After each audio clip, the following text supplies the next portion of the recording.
Hello, good evening, and welcome to tonight's Public Board of Education meeting. Nice to see you all. We called our meeting to order earlier in our closed executive session, so we are ready to begin. And first, actually, I would like to ask our student representatives to give us their report. We have from High School North, we have Anissa Samal and Logan Klein. And then after, well, I'm not sure who's going first, but High School South, we have Anna Chen and Alice Nadochi. So who would like to start off? Perfect, thanks. Sorry. Hello, thank you for having us again. We are so grateful for the successful start to this school year. We kicked off the year with class assemblies and for seniors, sunrise and Disney registration. Senior nights have also been underway with our fall sports starting off strong. The tennis team recently competed at the individual states tournaments with seniors Sana DeWay, Karis Ko, and Alice Nadochi representing South. Our cross-country team had an incredible race at Great Adventure with the varsity boys finishing in first place. In both soccer and field hockey, our seniors Sophia Latif Estefan and Isabella Zola reached an amazing accomplishment of 200 saves. We are so proud of our seniors and our athletes, especially with the North sweep at the Red Card Cancer soccer game and the Serve Up Hope girls volleyball game.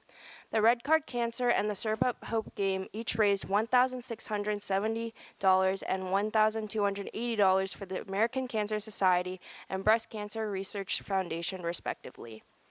Moving on to clubs and activities, although most advisor and student-led clubs haven't started yet, as our club fair is on Thursday, Student Council has been active and hosted their annual movie night last Friday featuring Hotel Transylvania. Along with the movie, there was public pumpkin painting and bingo night where students had the opportunity to win prizes such as homecoming tickets, South Superfan shirts, fall drama tickets, and more. So speaking of homecoming, Student Council has a packed next couple of weeks with South's annual homecoming game and dance with the theme of video games. So our Spirit Week will run from October 21st to 24th with our theme days including Pajama Day on Tuesday, Sports Jersey Day on Wednesday, Twin Day on Thursday, and Class Color Day on Friday. We also hope to host one of our annual sports events including dodgeball, volleyball, and hopefully a new sport, pinkleball, which is meant to be a twist on pickleball to help fundraise for breast cancer research. As for the upcoming events, South will definitely be busy with the Back to School Night tomorrow and PSAT on Thursday. For Back to School Night, some of our peer leaders and members of National Honor Society will help guide parents.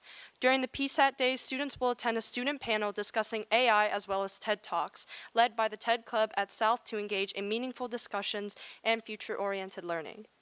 Finally, as mentioned in the beginning, South's fall drama, She Kills Monsters, is currently in production and is set to run from October 20th to 22nd.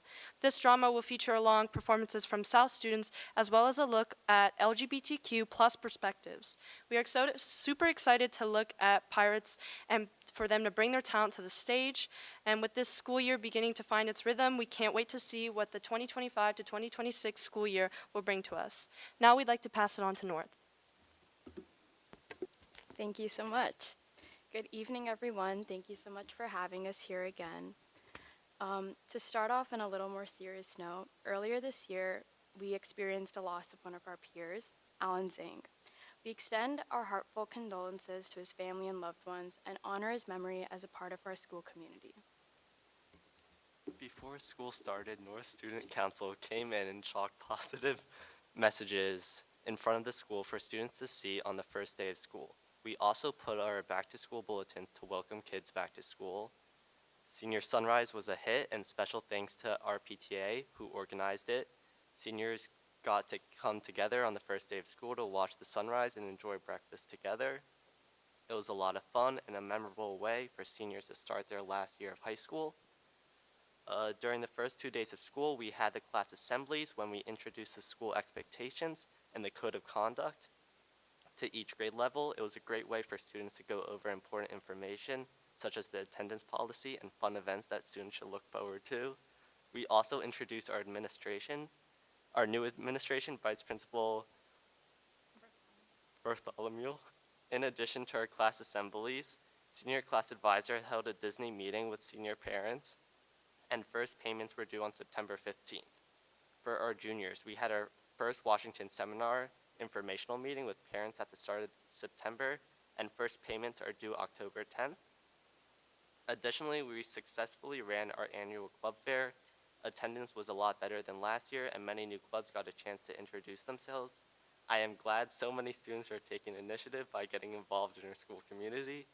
In addition to clubs, fall sports are up and running, and many teams are in the peak of their season. Girls tennis is off to a great start with an 11-2 win-loss record. Girls volleyball is sadly at a loss right now with a 6-11 win-loss record, but we are hopeful that we can balance it out.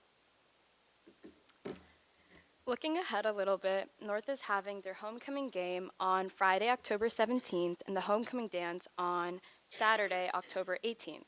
In preparation for homecoming, we have our Spirit Week next week, which we chose the days for in our last student council meeting, with the days chosen as following. Monday is PJ Day, Tuesday is Character Day, Wednesday is White Lie Day, Thursday is Smurf versus Minion, and Friday is our traditional class colors day. Seniors have also started submitting college applications with the October 15th and November 1st deadline coming up quickly, and have been meeting with their counselors. Good luck to all the seniors going through the application process right now. On the topic with college, North has had multiple college representative visits during lunch to help our seniors through the application process. Additionally, today, the North Student Council had the opportunity to attend the New Jersey Association of Student Councils annual fall conference. It was a great way of supporting one of our very own executive board members who is serving as a secretary on state council. We also look forward to back to school night tomorrow, giving parents a throwback to their high school days as they navigate through the halls with the help of peer leaders and student council. Lastly, the PSAT is on Thursday for the sophomores and juniors, and we wish them good luck. Thank you. Thank you. Thank you, Alice, Anna, Anissa, and Logan.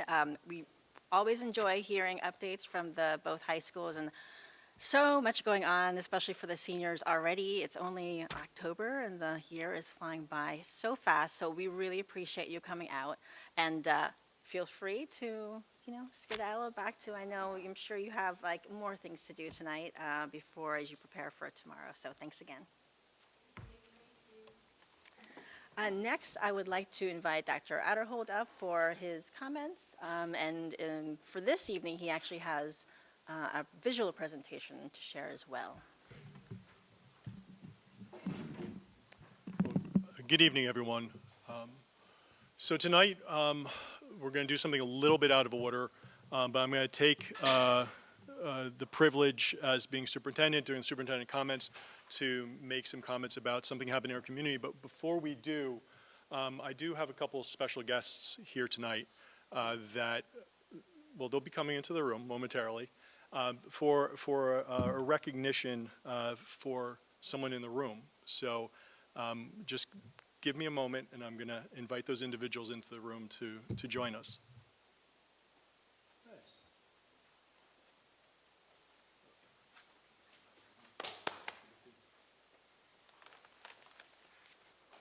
Good evening, everyone. My name is Tim Purnell, Executive Director of New Jersey School Boards Association. Since 2005, the New Jersey School Boards Association has honored one exceptional local Board of Education member as Board Member of the Year. This recognition goes to someone who reflects an extraordinary dedication not only to the students in their district, but also to the advancement of public education in our state. And this evening, I am honored to recognize Dana Krug as the 2025. I'm not done yet, but.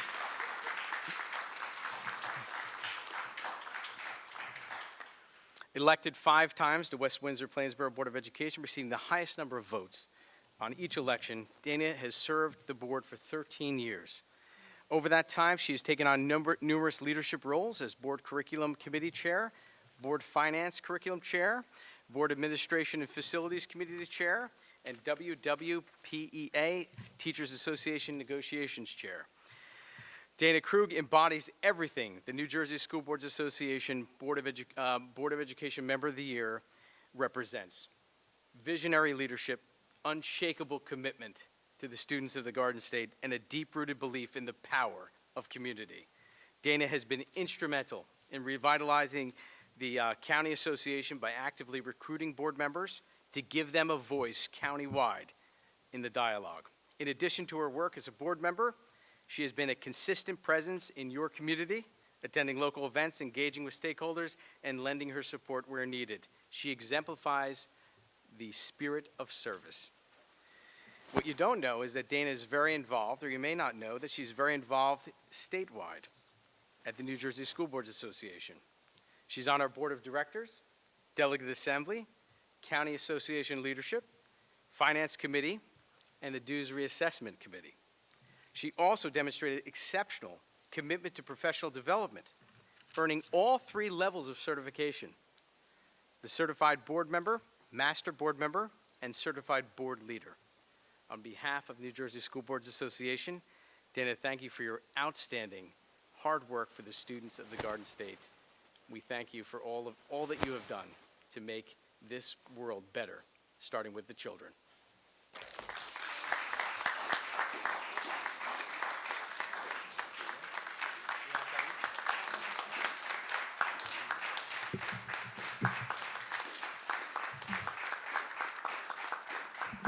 I don't know if I'm going to be able to not cry.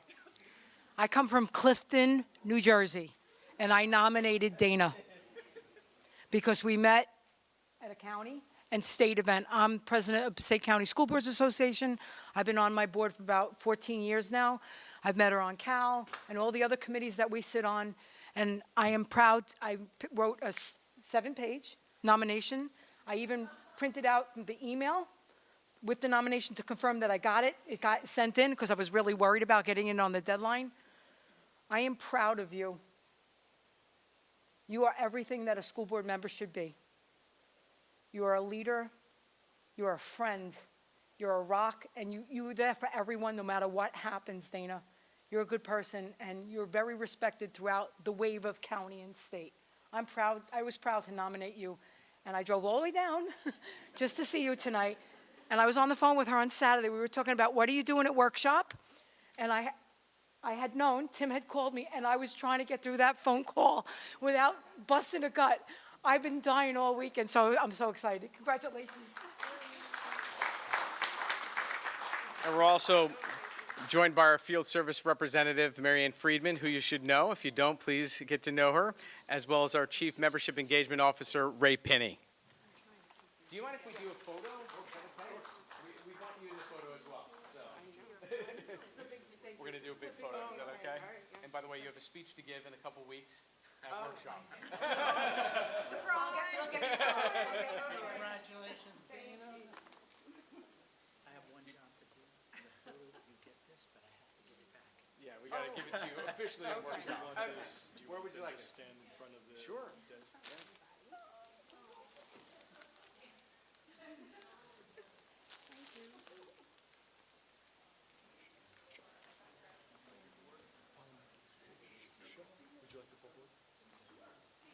Should we have the full board join?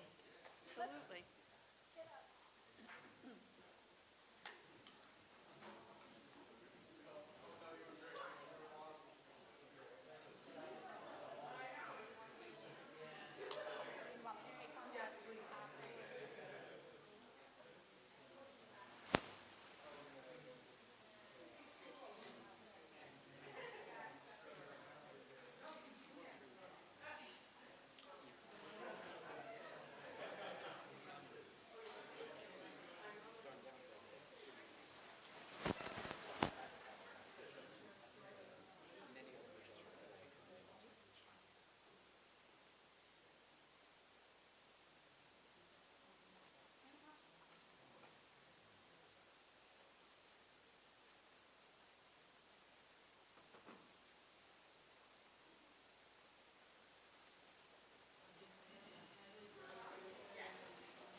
that's great, Sean.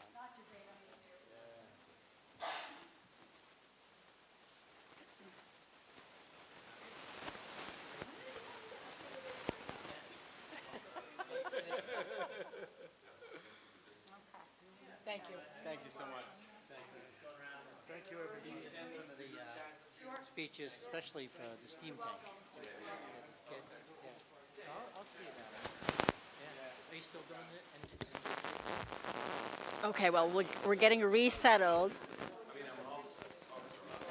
Okay. All right, great seeing you. Congratulations, Dana. All right. So that doesn't happen every day, so congratulations, Dana.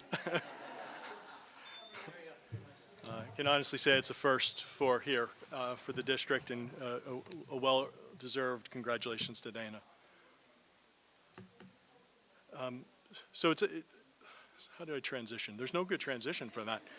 So I'll start with a happy event today. We were, as a district, we had the opportunity to host a delegation through Taiwan Economic Culture organization, TICO, out of New York. We were asked to host the Chang City, Taiwan delegation today. We had the mayor and 13 delegates visiting 3 of our schools, working to try to think of future partnerships, exchange opportunities, teacher exchange potentially in summer, thinking in terms of where our DLI programs will go in the next several years as our students enter high school, and thinking about will we at some point want to consider an abroad opportunity for our students in the DLI program. So was really pleased with the visit and appreciated the camaraderie. Also, as our North students shared, the last 2 weeks have been challenging, to say the least, with the loss of a student. So I also wanted to extend my condolences to Alan Zhang's family, and they just had the services this past weekend.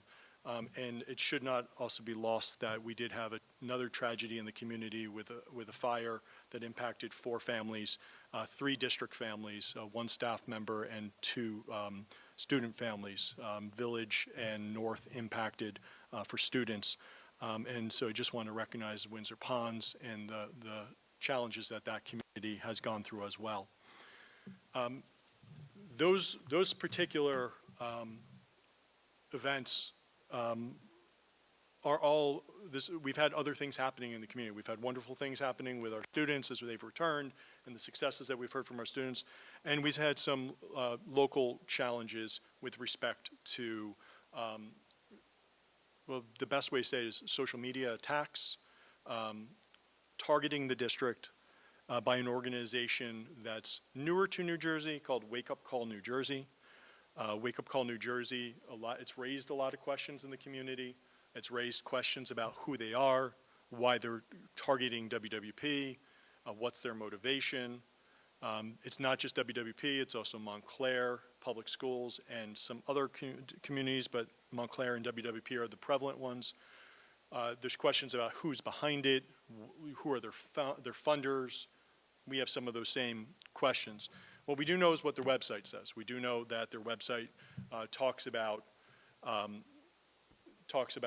2 individuals, Laura Overdeck from the Overdeck Foundation, and Peter Schulman, formerly from the New Jersey Department of Ed, who served as deputy commissioner back under the Chris Christie administration.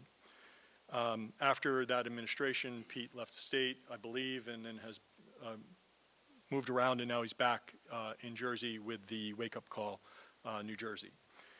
What's their motivation? That's a good question.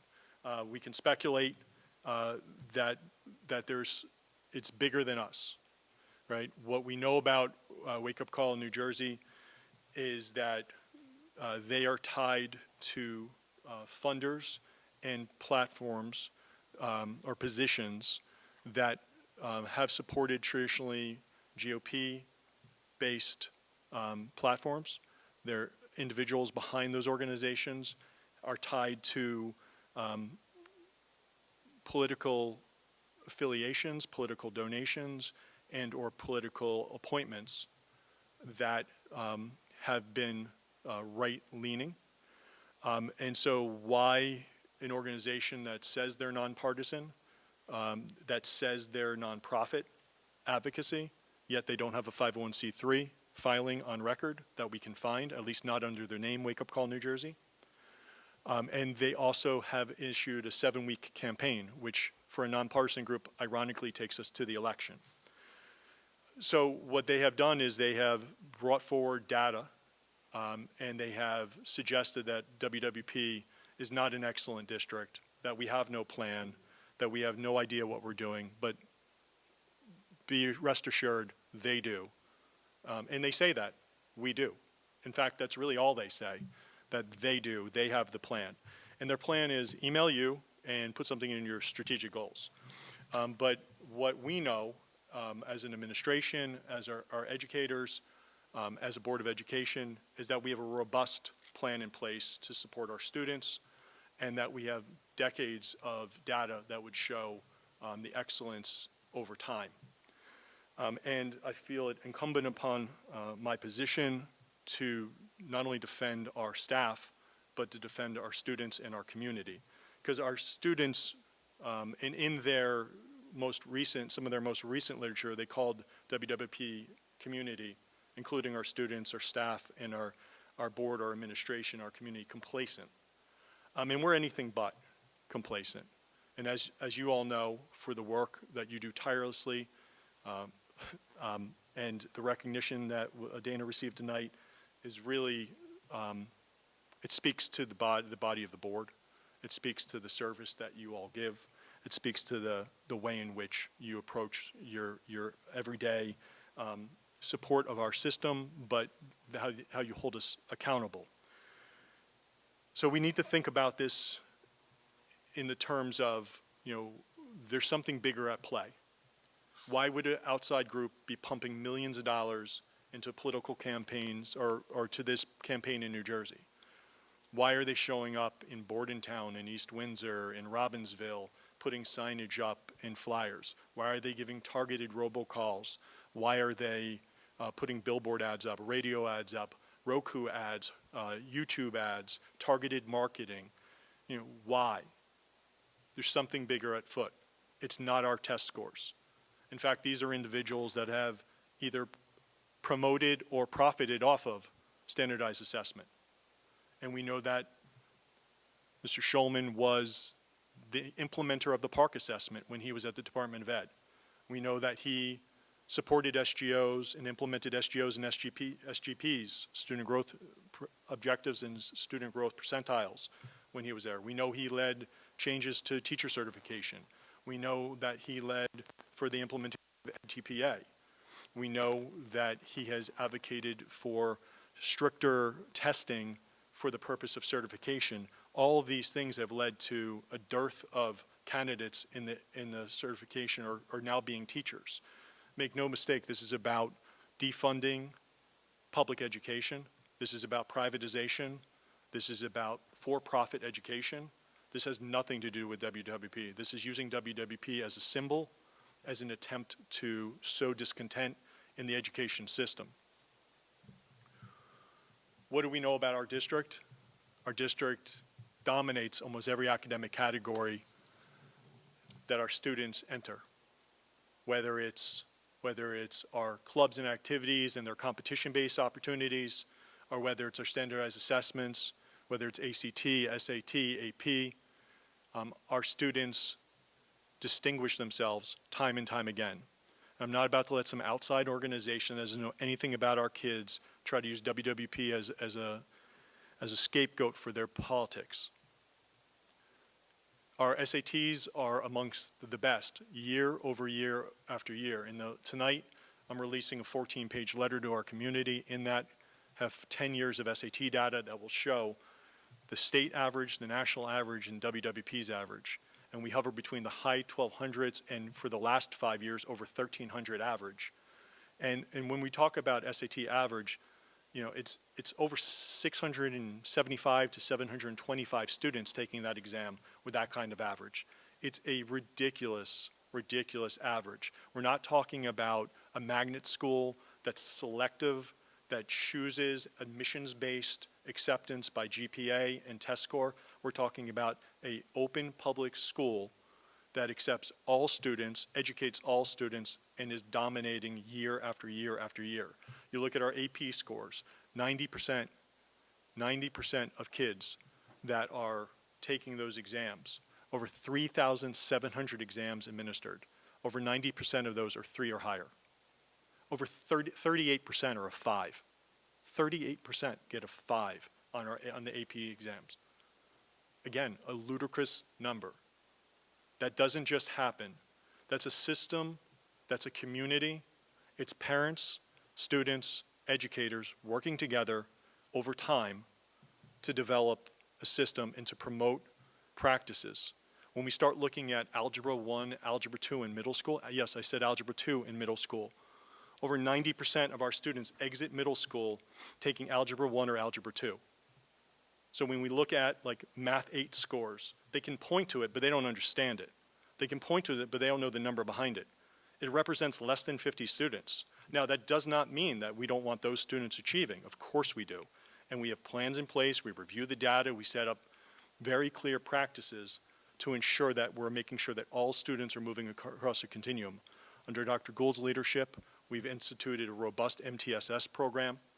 We have over 30 interventionists that are working across the K-12 spectrum, supporting students and staff with both targeted interventions and professional development. We have a robust multiple learning, language learners program. We have a gifted and talented program. We have a robust special education program. We meet students where they are and we build them forward. Our high school graduation readiness, once again, distinguishes itself with the number of students that are graduating, the number of students that are passing the assessments, and those assessments are based on high school NJ GPA scores, and now we're going to have another standardized assessment come in. That's one of the other things that is being a little confusing here, is that assessments have shifted over time in some of the state assessments. In fact, it's which testing vendor do we want to give the contract to? So now we have a new vendor platform coming in this year, the SLA-A, the adaptive. So now we're going to have a new pilot this spring and a new test this fall and this spring. And most likely the Department of Ed, whoever wins the governorship, is going to change. So we're not going to have consistency in implementation between the fall administration of the pilot and the spring administration. So yet once again, we're going to be in a position, and there's no correlation between, just because the initials are similar, there's no correlation between the tests. There's been no study done. That's part of the reason why they want to do the pilot. And they're literally going to be making it up. And that's what you're going to find time and time again, that the testing vendors and the departments of ed across the nation trying to figure it out. They're trying to meet a federal mandate of assessment at certain grades and a state requirement of assessment at certain grades and implement that with fidelity. And one of the reasons the pilot was so delayed for this year and the announcement of the test was because there was a lawsuit between Pearson and the state, because Pearson didn't want to lose the contract. Why? Because it's millions and millions of dollars. And we're not talking 3 million, we're talking close to 40 million, right? So this is a for-profit industry, and these folks are all connected. So make no mistake that the standardized assessments that our kids are given is one thing, and then the tutoring intervention support services are often being sold by the very same vendors that are offering the contracts. These industries have found a way to profit on both sides of the equation. We acknowledge that at certain grade levels and in certain cohorts and certain demographics within our student data that we have some challenges that we are actively addressing with a robust plan. There are students that are having trouble meeting the academic levels. We acknowledge that. We've never hidden from that. And if anyone goes back to last year's testing presentation and watched the hour-and-a-half presentation by Dr. Gould and 60 minutes and 30 minutes of Q&A from this board, the board's asking those hard questions. Barbara's speaking to those hard topics. We are seeing challenges in some of our subgroups. And I'm using subgroups not because it's politically correct, because that's how the test gets disaggregated and discussed, right? So we are seeing that, and we are putting targeted plans in place at the individual student level, whether it's a tier 1, 2, 3 intervention. right? And we are working to move students along the continuum upon where they are on their academic journey and how we move them forward. To say we're complacent is an insult to this school community. Our teachers make us proud each and every day. Our administrators make us proud each and every day. And Lord knows our students make us proud each and every day because they are the most committed learners I've ever had the privilege of serving. Our students are remarkable in the classroom and have a veracity. They have a passion and they have a desire to better themselves on their academic journey. We had the opportunity to be in classrooms throughout the day today, and pride isn't a big enough word that I can say for what we witnessed. So as we think about our data, as we think about our scores, as a community, we just need to stay very grounded, that no matter what political nonsense and noise comes at us, families move to this community for a reason. Our educators stay employed in this community for a reason. Our students thrive in this community for a reason. And we serve this community for a reason. And we should not let one flyer that says the number 34% throw us off our game. Because it is a one moment in time test. And we don't hide from the 34%. That's not the insulting part. That's the true number. But let's flip it. 66% of our students are getting a 4 or 5 on the NJSLA. Right, so 66%. 19% are getting a 3. So they're right on the cusp. And yes, then there's another percentage of students that's really struggling. And we are actively working. If you use that same methodology at the state, with the state data, the slogan would say 60% of New Jersey students are not passing the assessment. Right? Only 40% are getting, across the state, are getting a 4 or 5. So the state has a large challenge. And what is the state doing about it? Huge literacy initiative, right? Dr. Gould served on the state task force, right? I served as the chair of the evaluation task force, for both appointed by the governor. We're actively working to try to address these deficiencies, statewide deficiencies, by being actively engaged in supporting our education community. And then we can take that learning and make sure that we're bringing it back here and turnkeying things back here. So we are piloting 2 different instructional programs in literacy right now, right, at our K-8 level. Those pilots exist because we've identified some gaps in our language arts ELA curriculum, and at the recommendation of educators, teachers, supervisors, and principals and central office staff, we've identified 2 programs, and we're actively working on it. Under the direction of Dr. Pearson, for the past decade, we have implemented changes in our mathematics curriculum. What does that show us? When you get to the high school, at some point every year, between 50 and 60% of our students are in some form of calculus. Pre-calc, calc, calc AB, BC, multivariable. Annually. I defy you to find that in any other district around the state, potentially in the nation. When you're talking about 50 to 60% of 3,000 high schoolers are in some form of calculus annually. These are ridiculous numbers, ridiculous in the best of way. And once again, we have outside company wants to choose one assessment in 4th grade in one snapshot data to try to make a splash to try to throw people. And they're doing it. And we shouldn't let them.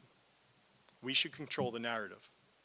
So I hope our community looks at the letter for what it is, which is a defense of our district, and to set the record straight on some of the data that exists over time in our community that we should be extraordinarily proud of. And a lot of it is secondary based, because that's what's been consistent measures over time. A lot of the elementary data has shifted as the assessments have shifted, or it's individual district based.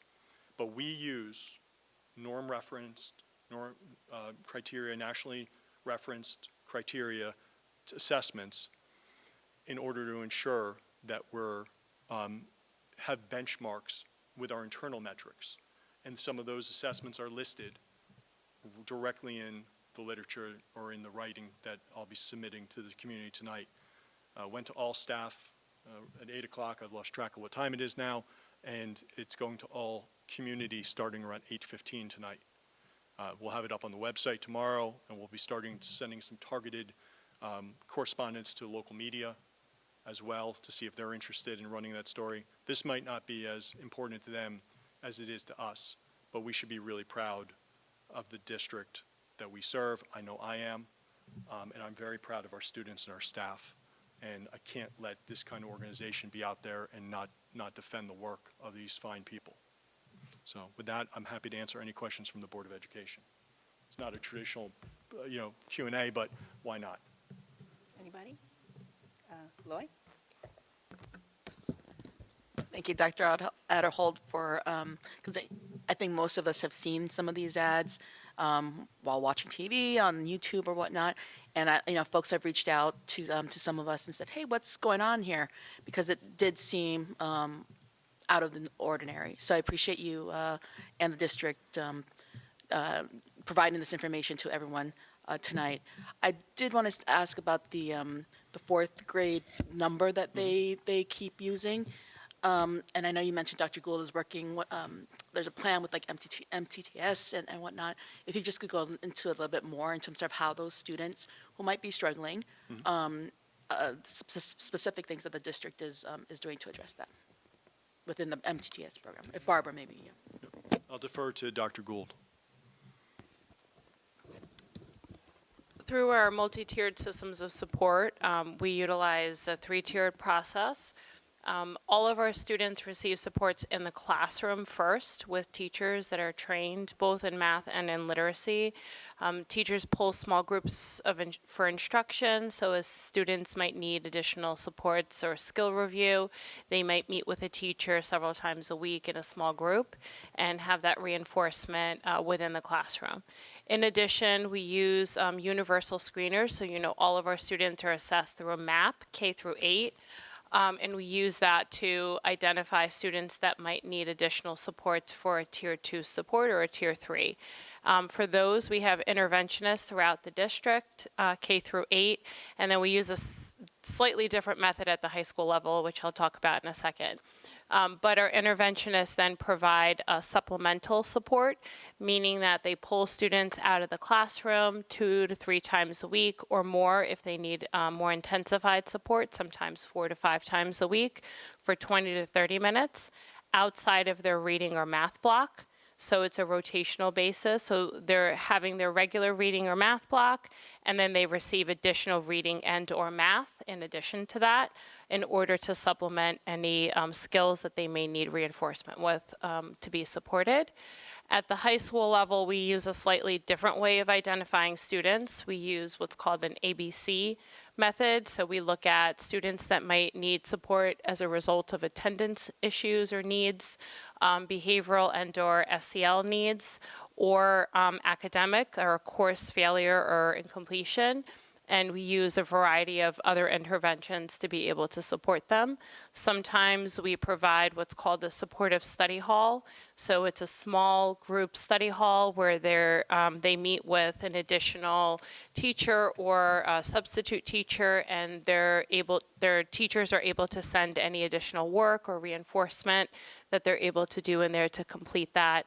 They have school counselors that communicate with parents and families, as well as the administration communicates with families on their progress, and we've had really great success with that. We also sometimes at the high school use additional platforms. So we use, digital platforms to do reinforcement for students in terms of skill-based needs as well. Those are just some examples. In terms of SEL, we also have our school counselors that might be able to support students in small groups. They also pull students for different small group supports, as well as our student assistance counselors might do that at the middle and the high school level. So they have small groups that they work with students for SEL needs or one-on-one as needed. should also just note, and thank you, Dr. Gould, that next board meeting, the 28th of October, is our annual testing presentation. One of the accusations is that we're not transparent. But every school district in New Jersey has to give an annual testing presentation. There's certain requirements that have to be in it. As I said, that we did this last year. Dr. Gould spoke for an hour on different testing, and this board asked almost 30 minutes of questions and answers. So it was a robust discussion. This has happened annually, and we can go back in our October meetings for as long as we've been recording, and you'll find those there. But that's also not just true of us, that's true of school districts across New Jersey. I would also say that our parents have access to their standardized assessments in the Genesis platform, and we are required to mail them home to families and notify them of their students' scores. There's new literacy, there's new requirements about testing, K3 level, excuse me, thank you. K3 level, based on some of the new requirements that were passed and signed into law by Governor Murphy this past year. And so there's new assessments and screening that are happening now. But we have to be very mindful of what some of those assessments say. You know, there's a fluency screener right now, and I like giving this example because our kids are quite amazing. We just had two examples, so you can understand how the assessment works. We had 2 kids fail the last fluency. One read the entire test as a robot because he's 7, and he thought, but the screening tool flagged him as failure. But I think that's highly creative and innovative, and he didn't get the words wrong, he just read it as a robot because he's 7. And one student read the entire assessment backwards because they were bored. I think that sounds like someone who's gifted, not someone that's failing, but she read the entire assessment backwards. So they both failed by the fluency screener. So like, we have to take all this in a grain of salt. And when you start looking at some of the things that Wake Up Call New Jersey is saying, you should also know that this is tied to another movement beyond a group called Go Beyond Grades. Go Beyond Grades, interestingly, also funded by the Overdeck Foundation, is in several other states around the nation. And they have very similar, eerily similar, billboards. In New Jersey, we're seeing Emma will never be a doctor. But in other states, they have Amelia will never be a doctor. Carter will never be an engineer. Noah will never be an architect. All based on a snapshot, standardized assessment giving in one moment of time at a specific grade level. I just don't believe that children's future outcomes are tied to one academic measure. And if you really want to look at this population of students, many of us as parents know that those 4th graders were 4 years old at the time we shut down in COVID. Our 6th graders were our kindergarten babies in 1920. Right? The kids they're targeting are the very kids that some of these same companies made money on offering tutoring and getting ESSER dollars at the federal level. And now they're pushing a platform of anti-public, pro-for-profit education so that they can benefit on some of the same very federal dollars that are being pulled away from public schools across the United States.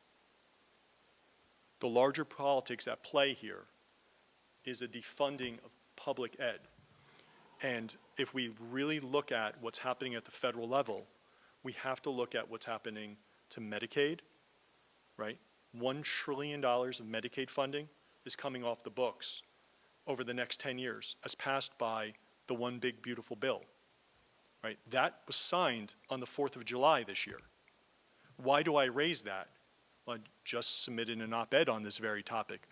Because when you talk about $1 trillion coming off the books, how that translates at the state level in New Jersey is somewhere between 3.5 and $5 billion. Well, the total New Jersey education budget's around 11 to 12 billion. So where does the state make up 5 billion, 3.5 to 5 billion? Now, a chunk of that money goes to hospitals. About 3 billion or so annually in New Jersey goes to hospitals to supplement services for seniors, for those without health care. 40% of births are paid for through Medicaid. 40% of births are paid for Medicaid, by individuals that don't have insurance for the birth of their children. They're going to make this money up off the backs of pensions, school funding, and other large ticket items. And then you start putting in place voucher systems that are being pushed right now, as well as privatization, as well as for-profit education. And it's a movement to shift the balance sheet away from public ed towards for-profit, away from public health towards private industry. It's a scary time period, and elections matter. And I'll end with that. Thank you, Dr. Adderhold. Any other questions? Go ahead, Shweta.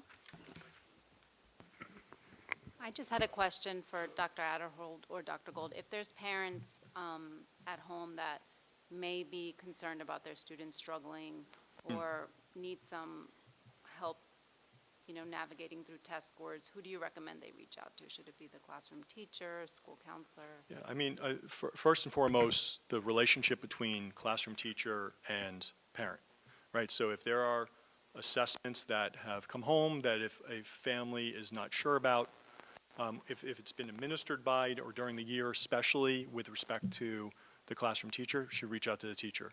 If there's larger questions at place, respect to patterns, concerns over multiple years, partnership with the counselor, partnership with the building administrator, and there are processes that exist in schools. There's INRS committees that exist. There's groups of individuals and experts that come together to look at data. So I would just say as a parent, myself, if I had a concern about my children, reach out to the teacher.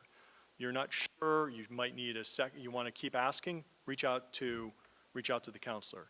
You want some additional clarity, reach out to the building administrator. We're here to support your children.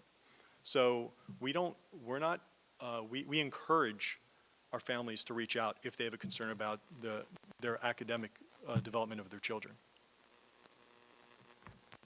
Thank you for the question. Liz, go ahead. Dr. Adderall, thank you for providing us with this broader context, and because it is alarming when we get all this type of notification and seeing it on all the different platforms. I was just curious whether there was any outreach before this was issued to the district to validate the information that they were about to issue. No outreach, and that's not, in my personal opinion, that's not their play. They're not interested in any outreach to us. They're using WWP to sow political discontent of public education. And It's a sexy story to say one of the best districts in the nation has this test score, and it leads to questions like, if that's happening there, what's happening in my town? And that's exactly, in my opinion, what they're trying to do. And I also just appreciate Dr. Gold's comments and yours as well about looking at children beyond that one point in time as a fourth grader and allowing children to develop and find themselves and navigate. And it's very complicated, and it's very unfair to pigeonhole children in that way and not giving them, the hope and the encouragement to see themselves beyond a score. Appreciate that. No, and for all of our programs that require entrance assessments, we use multiple measures so that it's not one assessment that defines them, but we look at a profile of a student as we're determining entrance into honors and accelerated programming. Go ahead, Louisa. So while there's the broader framework at play, every time I see one of the ads, it is annoying nonetheless. So I am now going to add a tagline on the end of it. So it says that, that 34% of West Windsor-Plainsboro students are below whatever they call it. I'm going to add the line, compared to the statewide level of 60%. Okay, so that statistic actually says that we do substantially better than the statewide average. And so they've written it in a way that it sounds negative. If you add that tagline on, which gives you a point of reference, we sound pretty good. So add that in your head if they start annoying you. And I would just encourage, to Louise's point, look at the data that's provided and look at the state average, the national average in WWP. Almost, was it 22 or 23% of our seniors qualify for some form of national merit. It's absurd. That's a crazy number. That's not what happens in other places. It's just not what happens. So again, our students distinguishing themselves over and over again. That's why colleges and universities know our name, and no one's buying what Wake Up Call New Jersey's selling. They're just an annoyance, to Louisa's point. Go ahead, Dana. Dana, please. I just wanted to add, I'm not sure it's clear for everyone who's listening that where they got the data. I think it's the New Jersey Performance, It's the New Jersey Performance reports, which are publicly available and actually 100%. come out in spring. That's correct. So you can just search Publicly that if you available want. data, and Yeah, we're not hiding from the data. right. But we, And you can see it by individual school as well. So. yes, you can. And just with respect to their campaign, I have now gone to several businesses about the flyers on their buildings. Every single company I've spoke to, when I asked them why did they choose to put that up, they said, well, someone came and said, can they put something up about the schools? They had no idea what was really in front of their stores, what it stood for, and what it represented. And every time I asked them, why would you put something up that's misleading and is an incomplete story, the immediate response was, would you like me to take it down? To which I said, yes, I would, because I think it sends an incorrect and incomplete message to our community. And they all took it down. So everyone I spoke to, so I would encourage members of our public, question the businesses and question where you spend your dollars. And why would a business that's in our community think that it's a good idea to put disparaging information up about a school district? I'd like to add that they've also gone to businesses without asking owners' permission. That's To correct. put up flyers and brochures, because I've personally taken them down, and after double checking with the owner. And they're Any other questions? You were about to say? I was just going to say, it's also interesting who they're targeting, which businesses. It's not the CVS's of the world. It's local companies primarily owned by immigrant owners. Cleaners, restaurants, pizzerias. It's hardworking individuals that think they're supporting the schools because they're being asked to put something up about the district. They truly, every single one, was aghast when I started talking about what it really is about. Thank you, Dr. Adderhold. Thank you. I don't have any questions, but I do want to add my 2 cents. I think it's infuriating to see these fear-mongering tactics by this organization funded by a lot of money, trying to discredit these already underfunded public schools for the purpose of political or financial gain. However, that said, I am confident that our community can withstand the storm, but I just worry about other districts out there that are going to be targeted next. With that, it is time for our first opportunity for public comments. The board invites thoughts and reactions on agenda items and items of concern from members of our community who are present. Each participant is asked to give his or her name and address prior to making a statement, which will be limited to 3 minutes in accordance with Board Policy 0167. All statements shall be directed to the presiding officer. This public comment period shall be limited to 60 minutes. Do we have anyone from the audience who would like to make a public comment? Seeing none, I'll move to close this public comment period. And we have not met as committees, so there will be no committee reports. And that means we can move on to the very exciting voting portion of our meeting. I know you're all waiting for that. Can I get a motion for administration items numbers 1 through 3? Dana and Liz, any questions or comments? No? Okay, we'll start with Ms. Krug. Yes. Ms. Geniera. Yes. Ms. Ho. Yes. Ms. Maliga. Yes. Mr. O'Brien. Yes. Ms. Shaw. Yes. Ms. Shetty. Yes. Ms. Bonsall. Yes. Ms. McEwen. Yes. Can I get a motion for curriculum and instruction item number 1? Loy and Pooja, any questions or comments? Okay, we'll start with Ms. Maliga. Yes. Ms. Shetty. Yes. Ms. Geniera. Yes. Ms. Ho. Yes. Ms. Krug. Yes. Mr. O'Brien. Yes. Ms. Shaw. Yes. Ms. Bonsall. Yes. Ms. McEwen. Yes. Can I get a motion for finance items numbers 1 through 10? Louisa and Paul, any questions or comments? Okay, we'll start with Ms. Ho. Yes. Mr. O'Brien. Yes. Ms. Shaw. Yes. Ms. O'Hara. Yes. Ms. Krug. Yes. Ms. Maliga. Yes. Ms. Shetty. Yes. Ms. Bonsall. Yes. Ms. McEwen. Yes. Can I get a motion for personnel items number 1 plus the green and yellow addenda? Shweta and Liz, any questions or comments? Okay, we'll start with Ms. Shetty. Yes. Ms. Cheniera. Yes. Ms. Ho. Yes. Ms. Krug. Yes. Ms. Maliga. Yes. Mr. O'Brien. Yes. Ms. Shaw. Yes. Ms. Bonsall. Yes. Ms. McEwen. Yes. And actually, before we move on, I'd like to recognize a couple of retirements that we just approved. First is Karen DeSanctis. She's our high school North Language Arts teacher who is retiring after 31 and a half years at WWP.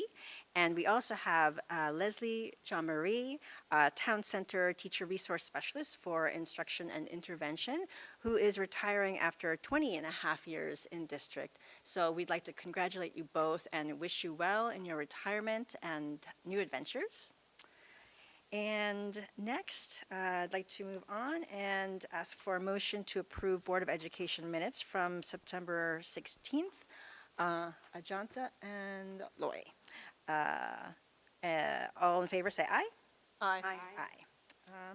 Looks like no abstentions. So, do we have any board liaison reports? Go ahead, Dana. Okay, I'm a little overwhelmed tonight, so I want to thank everyone because I really couldn't have gotten this recognition without having worked with so many smart, thoughtful people over the 14 and a half years I've been on the board. So I want to thank you all because that's what helped me throughout this tenure. So, like I said, I'm a little overwhelmed, but I did want to talk about Mercer County School Board Association, and thank you, Graylin, for reminding me, and also thank you for coming to our last meeting, which was on September 18th at Lawrence High School. And we were all treated to a very informative panel discussion on artificial intelligence, which featured our WWP Tech Director, Peter James, and it was well attended, and we got to ask a lot of questions. Our next meeting for Mercer County School Board Association is Thursday, November 20th, and that's at Trenton High School. And that's a panel of 2 finance administrators, including our finance person, which is Derek Mead. And there's opportunity to ask all kinds of questions about how schools build budgets and any other kinds of questions related to that. And as always, there's an in-person and an online component, so if you don't want to go out that night, you can sign up and watch from your own computer. So please consider joining us. It should be a very informative evening. Thanks. Thanks, Nina. Yeah, I got to see her in action as president of the Mercer County School Board Association, so that was a pleasure. What are we gonna say? Oh, that's right. And you mentioned register for the virtual. Actually, if you register and you can't actually watch it live, they will send you a recording. So that was a tip that Karen gave me that night. And that was a great AI panel discussion, which is a nice segue to encouraging everybody to sign up for the Lunch and Learn Parent University coming up, which I believe is on October 24th. But you can check your email that was sent on September 26th, our superintendent's update. The link to register is there. And as always, so many great topics are given and shared at the parent university. So if you can't make it at the same time, that's totally fine. But you should check out the website, the district website, because the recordings and materials are there on the website. You have to navigate to departments, counseling, and then parent university, and you can find so many resources there. I know we're all super, super busy, but it is very helpful to view and learn from experts in and out of the district. Any other liaison reports? Go ahead, Liz. This is not really to the PTSA liaison, but we know that the PTSAs have been very active and already gearing up for the school year. But I did just want to make a comment with regard to like the election year coming up. I very much appreciated the email that was sent out to the 12th graders from Mrs. Sini, this K through 12 supervisor social studies, encouraging, it was a very good message to 12th graders and parents about the importance of voting in any election. It was very neutral messaging and recognized the importance, and it also walked them through resources on how to register to vote. And I thought the timing was great because sometimes students, when they're in 12th grade, don't realize that they could vote. So it was very much appreciated because I know that there were some folks who asked, what does the school district do to encourage voting in an election and the right to vote? Thank you. Thanks, Liz. Any other liaison reports? Okay. Any new business? Nope. And second opportunity for public comments. The board invites comments from members of our community who are present. Each participant is asked to give his or her name and address prior to making a statement, which will be limited to 3 minutes in accordance with Board Policy 0167. All statements shall be directed to the presiding officer. This public comment period shall be limited to 15 minutes. Anyone from the audience who would like to make a public comment tonight? Seeing none, I'll close this public comment period and move to adjourn. Can I get a motion to adjourn tonight's meeting? Loy and Ajanta. All of those in favor say aye. Aye. Well, thank you everyone for attending.